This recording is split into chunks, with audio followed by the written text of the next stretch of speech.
دم باش هوالاند و ویدیو دا دبو هوا بحث الپرتوکا شنگستگم لیل دست بگه دا بزانید شنگسته چیه و بو چه مرم ناوه بگیریه شنگسته رامانا پیوا شنگسته آن کو بنیاد یانجی اساس و بوه مرم ناوه بگیریه شنگسته دا کو ببیده هوالدانک بو آواکرنا بنیادکی جبو زمان و کساتیا مروی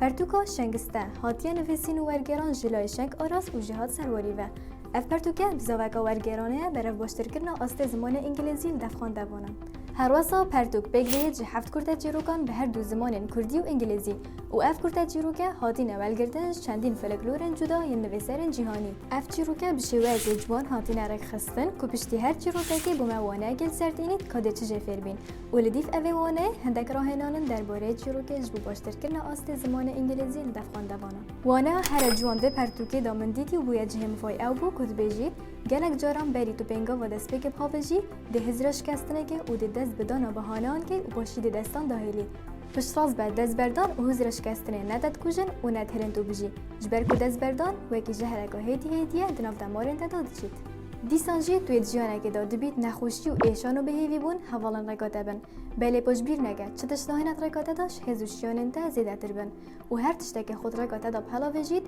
پشتراز به کوره که کوشیوه که بوهی هدویه تو پلی گریان و بردام و بحضافر بونه حفرکی خوب که جبر کو یه دوید دشید